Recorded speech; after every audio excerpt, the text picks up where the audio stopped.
Hey everybody, it's Connie with Gliding Through Blindness, and I'm going to be talking about some things that I'm not sure you all are aware of, and I wouldn't even be aware of it if it wasn't for YouTube. I'm not sure why we're not hearing a lot more about some of these great things on in the media. And I mean, we're talking about literally going to space and going to the moon in just a few months from now. And how many of you are even aware of that? And what's going to be happening when we get there, and the great innovations and practical reasons why it's happening. And there's a lot of different people.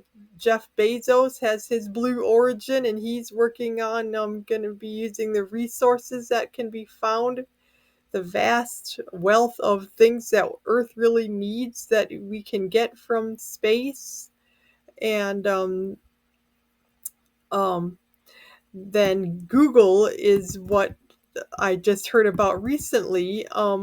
They're going to be building data centers in space. Um,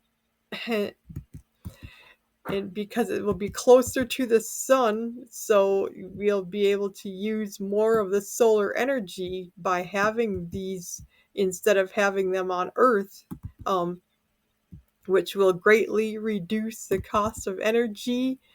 And they've figured out how to use like off the shelf components. Nothing specialized will be needed for these. And um,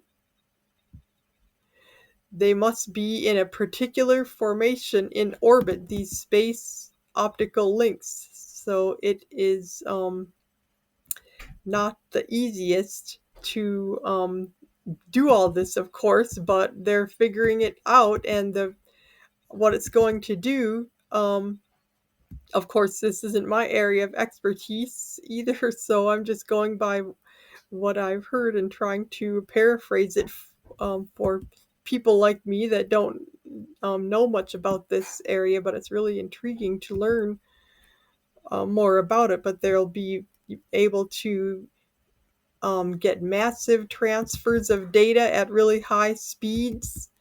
Um, and they'll be able to bypass like the clouds and the humidity,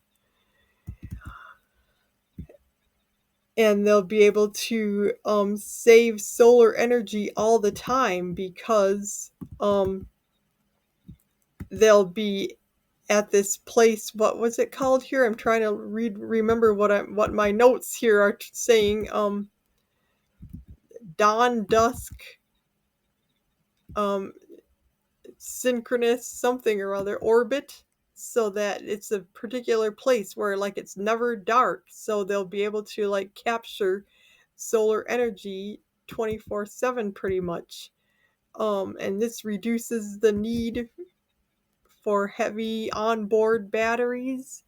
So, I mean, all this is just another way. I was talking a little bit on my last AI video recently about the ways there people are coming up with to accomplish some of these ridiculous goals, like providing the massive data that's going to be needed in the days ahead. And this is just another innovation and way of doing it, um, from space, having putting these data centers up there by the sun to get all the solar energy we can.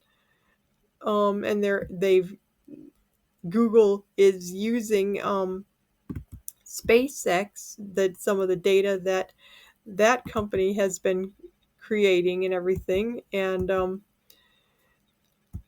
it's just really cool how NASA is, they're all these different, there's a fly flying around here, are working together, which is what we need instead of them being at odds with each other, always like in competition. We should be able to use each other's areas of expertise to help everybody and further the overall goal. Um, and Elon has even though just a few months ago he said he didn't really want to focus on the moon because it's getting in the way of the Mars mission, but recently he's kind of backtracked on that and has figured out that there is a lot that can be done on the moon while um, waiting for this overall Mars goal, because you can only go to Mars like every 2 years. There's only that one opening within a 2 year period. So if anything happens that you can't make it that time, you have to wait for 2 years. So I mean, it could potentially take a lot longer than he's hoping for, and most of his things do take a lot longer than he hopes or than he thinks, and that's just kind of the nature of things, especially when you're dealing with things that have never been done before. Um, but this is just a really exciting time to be alive, and like Elon says, the reason he started SpaceX is because we need a reason to um, be inspired and have things to look forward to in life, not always just focusing on like solving problems, even though that's what these moon missions will be doing and things like that, but just the excitement too of be able to watch these things happening in real time. All of us here on Earth, especially since the moon is so much closer than Mars, we'll be able to like get almost instant feedback and real time like videos and even calls like back and forth to people up there, and just being able to um get all that. I mean, we haven't been to the moon since um the late 60s, and that's why I'm just kind of baffled as to why we haven't been hearing more about these feats that SpaceX has been doing, where they're catching these rocket boosters with chopsticks, basically. I mean, just thinking about the precision that is needed to calculate all this, and like they're the size of as tall as a skyscraper, and yet they're able to be caught and reused to reduce as much waste as possible, and reusing these things, because if you're going to make several of these moon landings and eventually Mars landings, of course it's going to be a lot better being able to reuse this stuff. And so I'm glad there's at least like social media and ways for people to keep informed if they want to.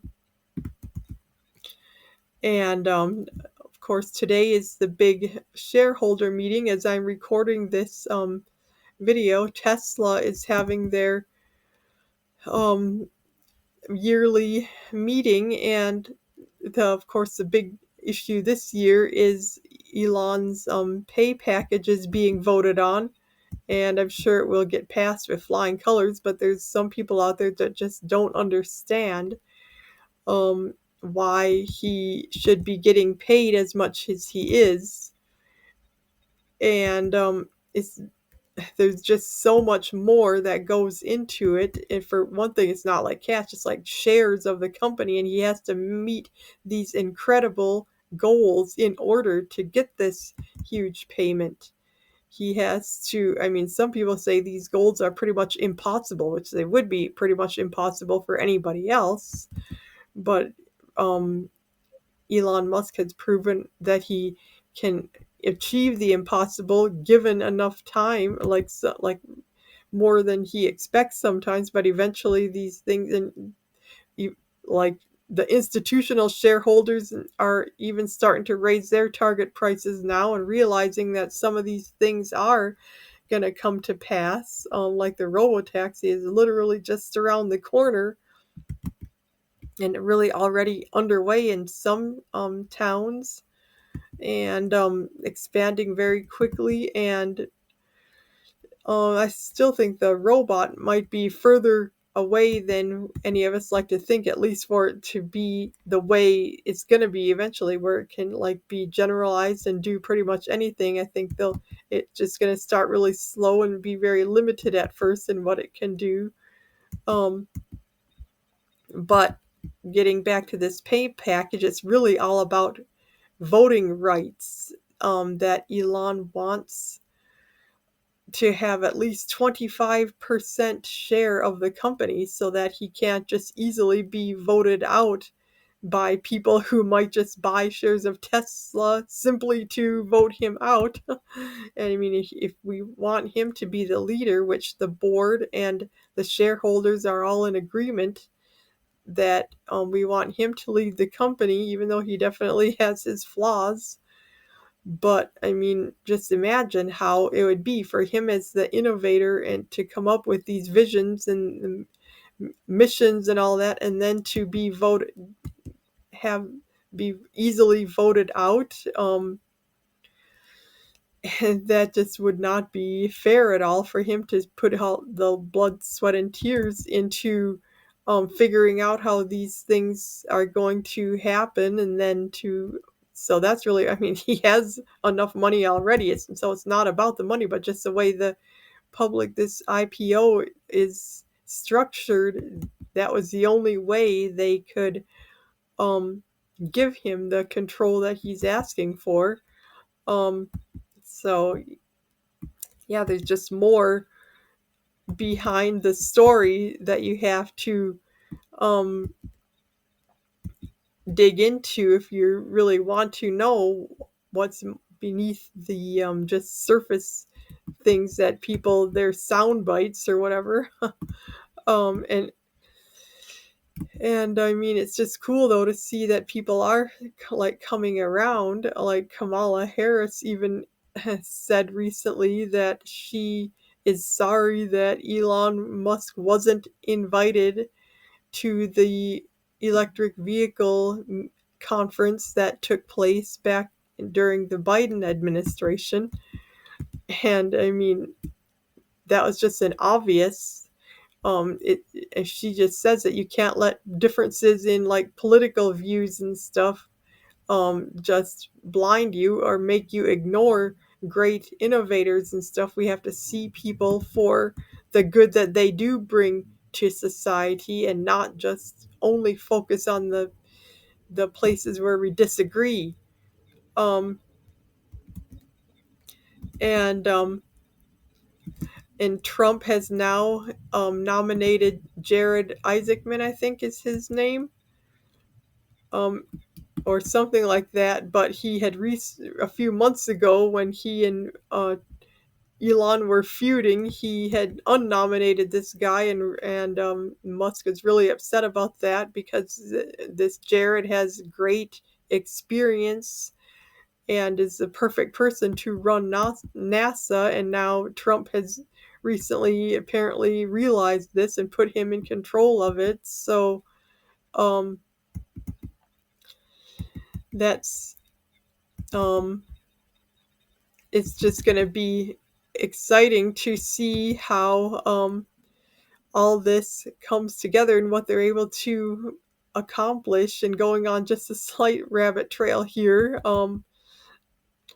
I mean, yeah, like Musk, like I said, definitely has. It's been a while since I talked about politics, so I just wanted to touch on it briefly since I'm kind of skirting around it. But yeah, he definitely does not conduct himself the way I would wish sometimes, and just really, you just his impetuous sometimes at the drop of a hat. You just never know what might set him off, but yet his overall goals, a lot of them I think are admirable. And the same with Trump. I mean, he like has gone way too far in my view with the immigration thing, but we did need to clean up um some of the like criminals, and I think there were a lot of them. And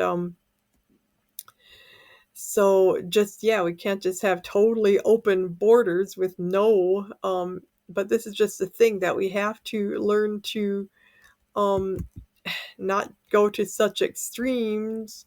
And that's what is just dividing the country so much. Like, I think we do need a more capitalist country as far as innovation is concerned. That's why we have way more innovators in the United States than other countries do, because of the capitalist approach and being rewarded and compensated to have enough money to do some of these great feats that will end up um, benefiting everybody. Um, but I mean, it's just interesting how people are blaming each other for the government shutdown, like it's totally the Democrats' fault, or it's totally up to the Republicans could end it in a minute, and they're just totally convinced that it's the other side only, instead of that they're both at a stalemate, and just refusing to come to the table and do any sort of meeting in the middle or whatever. Um, and I find the Mandami um, situation in New York very interesting, because he was recently elected to be the mayor of New York City, and is just a very different type of mayor, especially for that part of the country. But people were obviously desperate enough that they elected him because they just need change. And I don't think personally that he's going to bring about the change that's needed, but yet I agree that change is needed. But it's just interesting how we go to such extremes. Like, I think that's one of the reasons Trump was voted in, because he is so extreme in his own way, and people just think they need what these extreme viewpoints bring to the table, instead of voting in more like moderate people that probably aren't as charismatic, or um I mean, like this Memdani, I think it's how you pronounce his name, but he's very well spoken and intelligent, and but I just don't think the economics of what he's thinking of doing are going to succeed, because all the wealthy people are going to leave, I'm afraid. But yet it's just going to be kind of interesting to watch from the sidelines, because even though it might be make things worse, I don't think it will be as bad as some people are predicting. Like, it's just totally going to ruin the city, just like Trump is totally going to ruin the country forever, and there will just never be any way out, and just all these extreme views that people, instead of saying, okay, this mayor was voted in, now let's see what we can do to work together.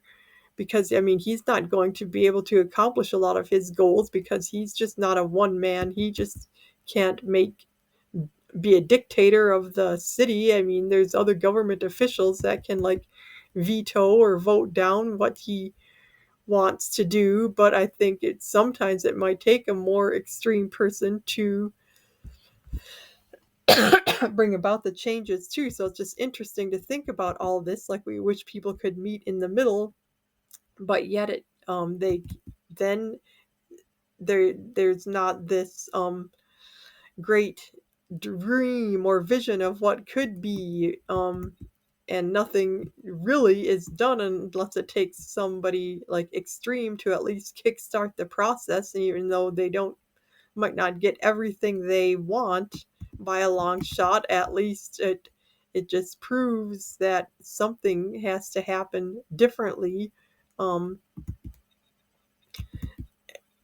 and so yeah, just that just kind of brings me to like Europe too. They, especially like the UK, does things a lot differently than the United States, and some people think, oh, it's just going to be the ruin of the UK. They're just not forward thinking at all, and they just that's why they're falling so far behind, because they have so many regulations that they aren't letting enough innovation, and they're not willing to take any risks, and that's the only way to really do great things. And I personally think there's some truth to that, but yet I think we need this tension between the two sides or whatever. I just wish it wasn't so extreme, but I mean, I think the some of the UK's policies or whatever might be come in handy very soon, when we need to totally rethink a lot of these things, like how um when people start losing a lot of jobs, And what are we going to do about that, like with this universal basic income and stuff? And I think like the UK is more like empathetic, um and used to some more of these like some people would say like socialistic type of philosophies, but they might be very helpful to like the United States that isn't as experienced in like what to really do when things do get extreme and we need some kind of help or whatever. So a lot of people will probably be moving over to Europe and stuff when it really hits the fan, so to speak. With that, I'm going to bring this to a close, and I hope you found some of that useful or interesting or whatever. Feel free to leave feedback and subscribe if you haven't already, and I will see you on the next video. Bye for now.